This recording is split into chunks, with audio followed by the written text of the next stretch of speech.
It's month of July, balik pasukan na po ang ating mga kabataan sa mga eskwelahan. So anong ginagawa namin para paghahanda sa pasukan? Ito na po ang ginawa naming school supplies section. Ito ang isi-share ni Kuya AJ sa inyo ngayon guys. Mga kasari, yung ating school supplies section. Naka-ready na po. Ayan, so punong-puno na from sign pen, ball pen, at saka mga pencils, pentel pen, color, watercolor, mga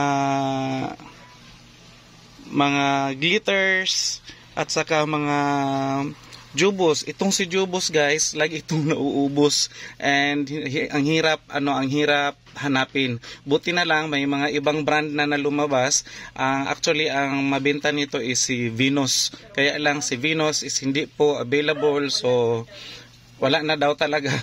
So nawala na siya sa market. So at least merong humalili or sumabtitude sa kanya. At least meron nang mabili. Kasi ang hirap po hanapin ng jubos. So kung hindi pa kayo nakapamili ng jubos guys, meron ng alternative na brand. So pwede na tayong mamili ulit at meron na tayong maibigay sa ating mga customers. Ito meron tayong mga clips. Kailangan yan, mga clips. Kasali na dyan yung ating mga tali sa buhok.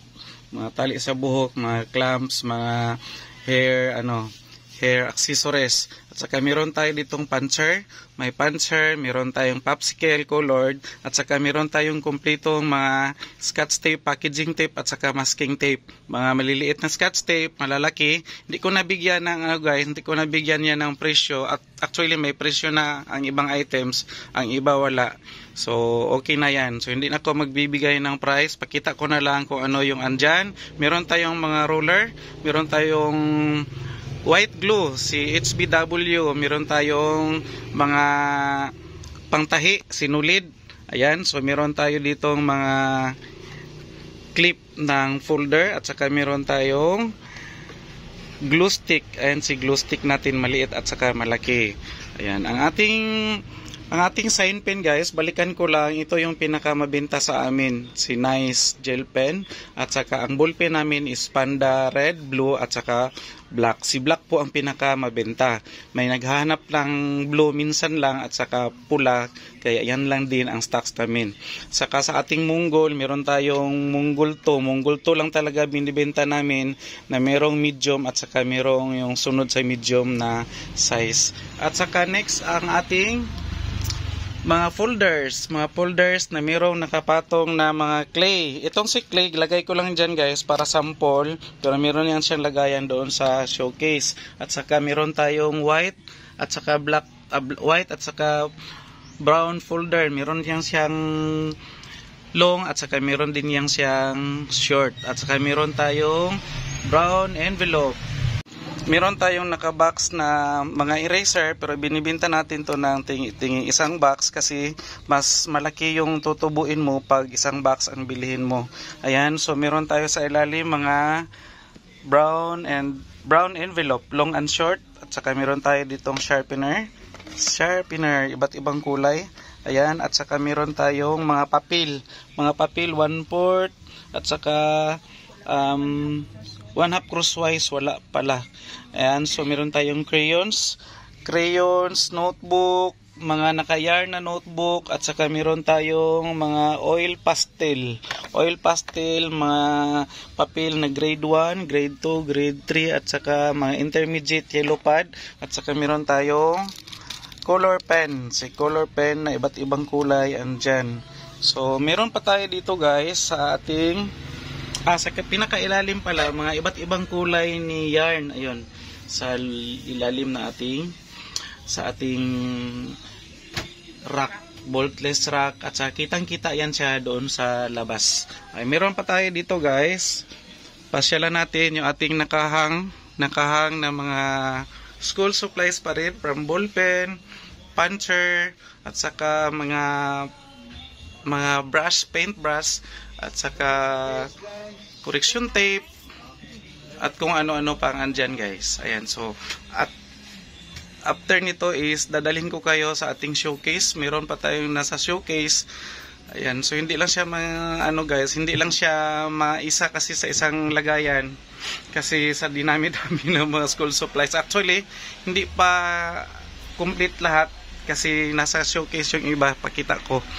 Ayan, dito yung showcase natin. Di na lang ako lalabas. Basta andyan yung ibang mga ano natin guys, mga school supplies, yung mga carbon, at saka mga wrapping paper, andyan. Mga index card, at saka mga construction paper, mga bond paper, andyan, long, short, at saka A4. Sila po ang mabibili ng mga bond paper, at saka yung substance nito is substance 20, yung makapal na pwede siya pang book paper. Ayan. At meron tayo dito guys, mga yung ginagamit pa, Manila paper, at saka mayroong mga tawag nito, mga portfolio daw ang sabi, pero parang clear book siya na pwede mong lagyan ng mga reports.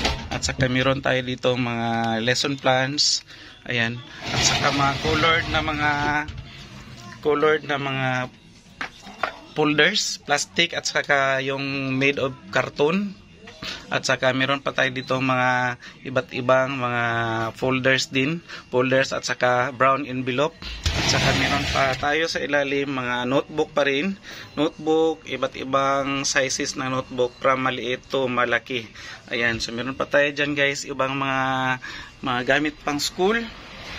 Ayan po ang ating school supplies section. So ready na po ang tindahan ni Kuya AJ at ni Mami Iya. So sa mga customers namin na mga kapitbahay, pwede na kayong mamili ng mga school supplies dito sa tindahan ni Kuya AJ.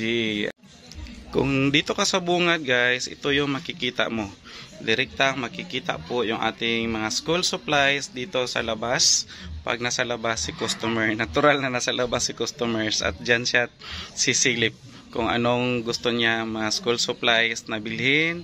Meron dyan, meron dito sa taas, nakahang, meron dito sa ating showcase. Ayan, pwede niya makita dyan ang ating mga iba't ibang mga school supplies. Meron din dito sa taas, yan, ganyan. At saka meron pa dito mga stickers. Ayan po.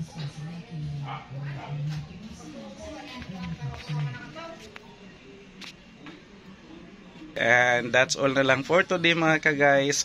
Salamat sa pagsubaybay sa vlog ni Kuya AJ. Nawala si Kuya. And bye-bye muna for now.